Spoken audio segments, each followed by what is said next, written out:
Sri Ramakrishna was in the happiest mood with his young and pure-souled devotees. He was seated on the small couch and was doing funny imitations of a kirtani. The devotees laughed heartily. The kirtani is dressed lavishly and covered with ornaments. She sings standing on the floor, a colored handkerchief in her hand. Now and then she coughs to draw people's attention and blows her nose, raising her nose ring.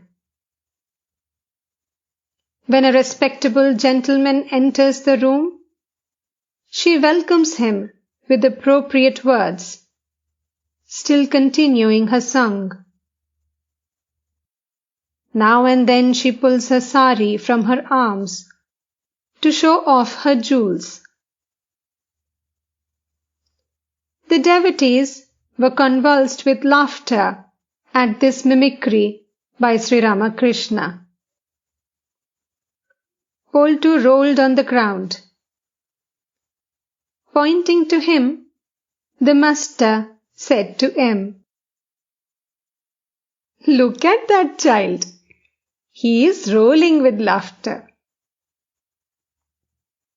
He said to Poltu with a smile,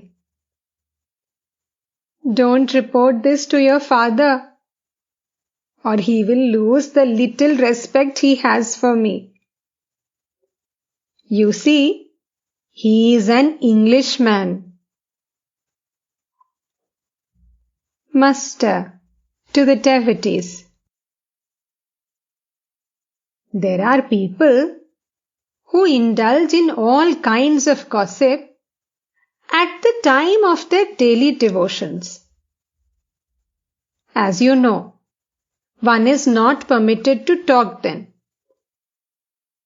So, they make all kinds of signs, keeping their lips closed.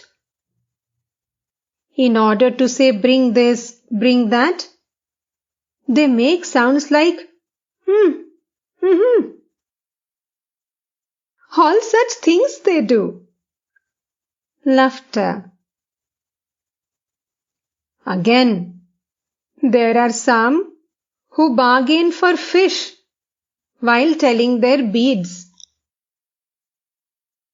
As they count the rosary, with a finger they point out the fish, indicating, "That one, please."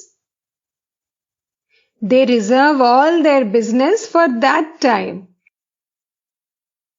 Laughter.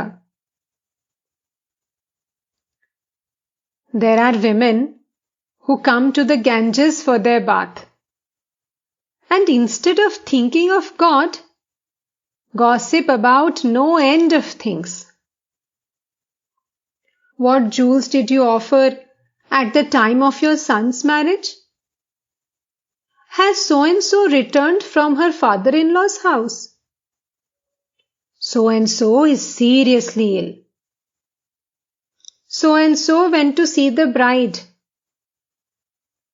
We hope that they will offer a magnificent dowry and that there will be a great feast. Horish always nags at me. He can't stay away from me even an hour. My child, I couldn't come to see you all these days. I was so busy with the betrothal of so-and-so's daughter. You see, they have come to bathe in the holy river. And yet, they indulge in all sorts of worldly talk.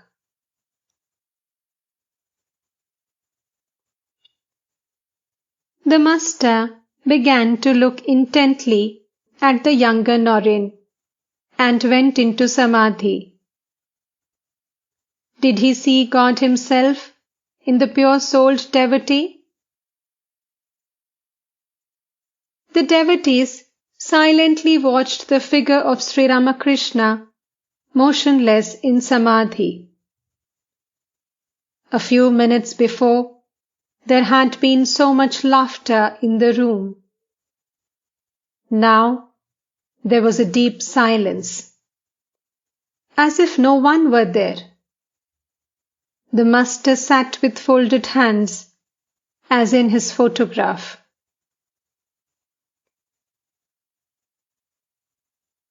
After a short while, his mind began to come down to the relative plane. He heaved a long sigh and became aware of the outer world. He looked at the devotees and began to talk with them of their spiritual progress. Master, to the younger Norin, I have been eager to see you. You will succeed. Come here once in a while. Well, which do you prefer? Jnana or Bhakti? The younger Norin, pure Bhakti. Master, but how can you love someone unless you know him? Pointing to M with a smile.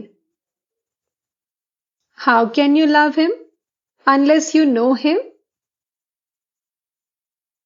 To M. Since a pure-souled person has asked for pure bhakti, it must have some meaning.